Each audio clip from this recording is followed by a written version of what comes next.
A told B and B told C, I'll meet you at the top of the coconut tree. When I first heard Bill Martin Jr.'s rhythmic words read aloud in my first introduction to education class at Hofstra, I fell in love with literature all over again. Growing up in Farmingdale, we were so fortunate to have the Bookmobile come to our corner every Friday. I would climb aboard with my library card in hand and rush to the Sweet Valley High section and look to take out a book in the series or anything by Beverly Cleary. I would read voraciously all week to be done in time for the next Friday so I could bring the book back and get some new books to read, even in the snow. Over time, the Bookmobile stopped coming, and I noticed I stopped reading right around the same time. I started to think, did that happen to other people too? The Bookmobile was more exciting than even the Mr. Softy truck coming. Maybe everyone didn't have a Bookmobile, but something in their life might have changed to make books differently available to them. Fast forward 8 years, and I'm in my college class, and my professor is reading to us, and I get so excited hearing Chicka Chicka Boom Boom read to us, a children's book. And I fell in love with books all over again. I started to think, maybe that could happen to other people too, if books could become exciting and come to you in a new and special way. So I spent my days reading to children as an elementary school teacher. I got my doctorate in literacy and did a bunch of research and found out, in fact, access to books has a huge impact on children's learning and growth. Did you know that 1 in 4 children don't learn how to read?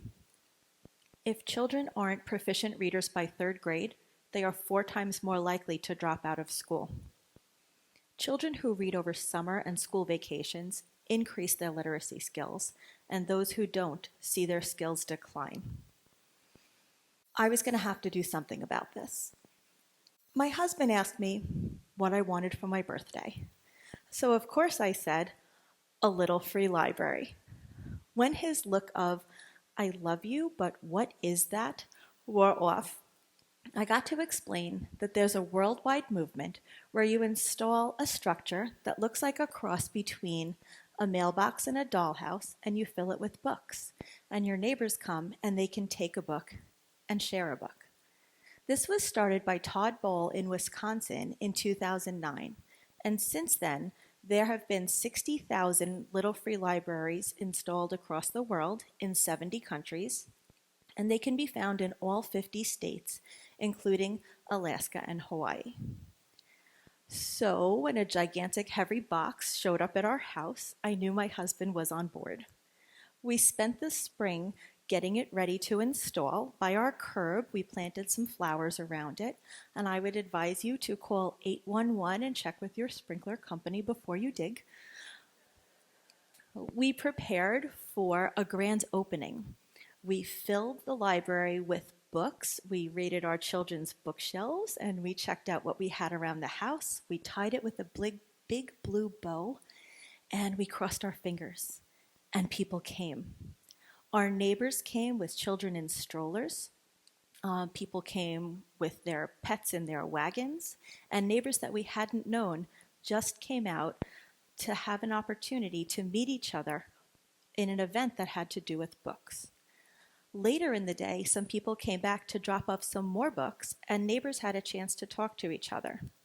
We learned that some of our neighbors were librarians, some of them were big Star Trek fans, and other ones were very involved in animal rescue, and the books that they donated to the library reflected their different passions. We had some refreshments and crafts for the kids to do to keep everybody around and talking, and we're just so thrilled that there were so many people who were available.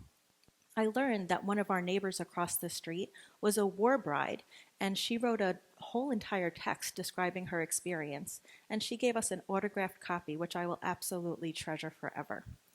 A few weeks later, some Girl Scouts came, and they left us a gift at the library, the part of the Kindness Rocks project. And to learn that Girl Scouts felt that visiting the Little Free Library and donating books was a community event that they wanted to be part of was so meaningful. As children connect an exciting event to books, that excitement translates to reading. I started to think, if we left one of these rocks on the Bookmobile, I don't know how well that would have gone over, but maybe with a different emoji.